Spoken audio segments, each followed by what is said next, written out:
Hello dear children, in this video we will take up Civics, Chapter 4, Gender, Religion and Caste. Children, political expression of social differences is possible and sometimes quite desirable in a democratic system. In this video, we apply these ideas to the practice of democracy in India. We look at three kinds of social differences that can take forms of social division and inequalities. These are social differences based on gender, religion and caste. In each case, we look at the nature of this division in India and how it gets expressed in politics. We also ask whether different expression based on these differences are healthy or otherwise in a democracy. So children, let us begin with the first topic, gender and politics. Boys and girls are brought up to believe that the main responsibility of women is housework and bringing up children. This is reflected in a sexual division of labor in most families. Women do all work inside the home, such as cooking, cleaning, washing clothes, tailoring, looking after children, etc. And men do all the work outside the home. It is not that men cannot do housework, they simply think that it is for women to attend to these things, when these jobs are paid for men are ready to take up these work. In fact, the majority of women do some sort of paid work in addition to domestic labor, but their work is not valued and does not get recognition. This result of this division of labor is that although women constitute half of the humanity, their role in public life, especially politics, is minimal in most societies. Earlier, only men were allowed to participate in public affairs, vote and contest for public offices. Gradually, gender issue was raised in politics. Women in different parts of the world organized and agitated for equal rights. There were agitations in different countries for the extension of voting rights to women. More radical women's movement aimed at equality in personal and family life as well.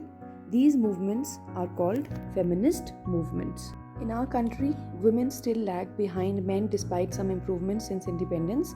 Ours is still a male-dominating patriarchal society. Women face disadvantage, discrimination and oppression in various ways. 1. The literacy rate among women is only 54%. Compared with 76% among men. Similarly, a smaller proportion of girl students go for higher studies. When we look at the school results, girls perform as well as boys, but they drop out because parents prefer to spend their resources for their boys' education rather than spending equally on their sons and daughters. Second, no wonder the proportion of women among the highly paid and valued job is still very small. On an average, an Indian woman work 1 hour more than an average man every day. Yet, much of her work is not paid and therefore often not valued. Third, the Equal Remuneration Act 1976 provides that equal wages should be paid to equal work.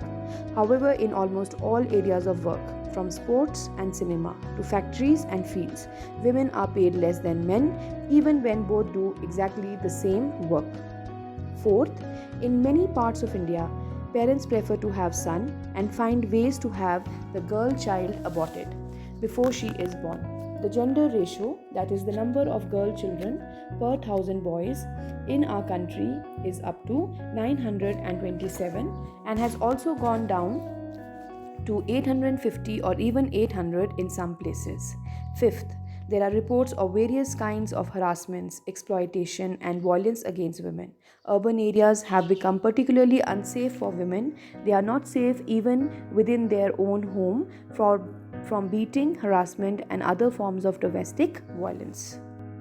All this is well known, yet issues related to women's well-being or otherwise are not given adequate attention. This has led to many feminist and women's movement to the conclusion that unless women control power, their problems will not get adequate attention.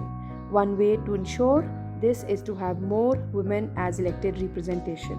Let us try to understand the status of women's representation in India's legislative bodies.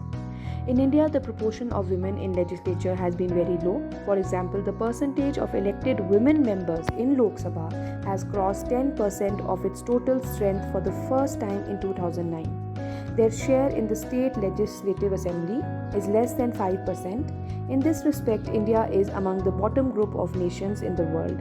India is behind the average for several developing countries of Africa and Latin America. In the government, cabinets are largely all male, even when a woman becomes the chief minister or the prime minister. Children, one way to solve this problem is to make it legally binding to have a fair proportion of women in the elected bodies. This is what the Panchayati Raj has done in India. 1/3 of seat is in local government bodies, in panchayats and municipalities are now reserved for women. Women's organization and activists have been demanding a similar reservation of at least 1/3 of seats in the Lok Sabha and the state assemblies for women. A bill with this proposal has been pending before the parliament for more than a decade, but there is no consensus over this among all political parties. The bill has not been passed. Gender division is an example that some form of social division needs to be expressed in politics. This also shows that disadvantaged groups do benefit when social division becomes a political issue. After gender, let us take the second factor of social division, which is reflected in politics of India, that is religion, communalism, and politics. Unlike gender differences, the religion differences are often expressed in the fields of politics. Let us consider following examples. Gandhiji used to say that religion can never be separated from politics.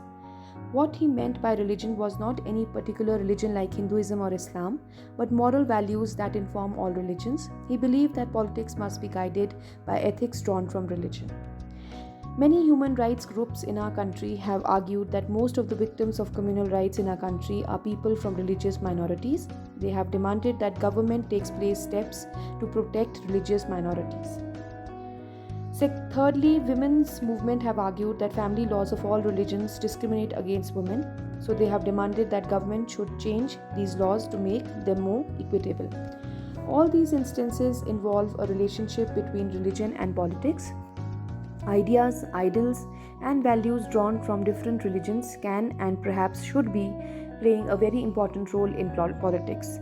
People should be able to express in politics their needs, interests, and demands as a member of a religious community. Those who hold political power should sometimes be able to regulate the practice of religion so as to prevent discrimination and oppression. These political acts are not wrong as long as they treat every religion equally. Children, now let us try to understand the meaning of communalism and what do you understand by communal politics. Communalism is a situation when a particular community tries to promote its own interest at the cost of other communities. When does communalism problem becomes acute?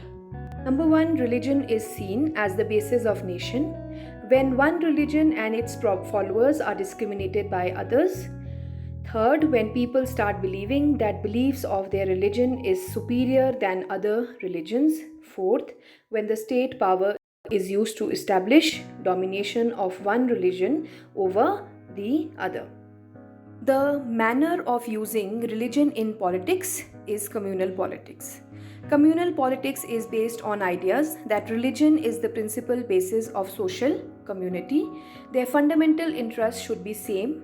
People who follow different religions cannot belong to same social community. If the followers of different religion have commonalities, these are superficial and immaterial. Their interests are bound to differ and involve a conflict. In its extreme form, communalism leads to the belief that people belonging to different religions cannot live as equal citizens within one nation. Either one of them has to dominate the rest or they have to form different nations. This belief is fundamentally flawed. People of one religion do not have the same interests and aspirations in every context. Everyone has several other roles, positions, and identities. There are many voices inside every community. All these voices have a right to be heard. Therefore, any attempt to bring all followers of one religion together in context other than religion is bound to suppress many voices within that community. So children, let us try to understand how communalism can take various forms in politics. Number 1, the most common expression of communalism is in everyday beliefs. These routinely involve religious prejudices, stereotypes of religious communities, and belief in the superiority of one's religion over the other religion. This is so common that we often fail to notice it even when we believe in it. Second, a communal mind often leads to a quest for political dominance of one's own religious community.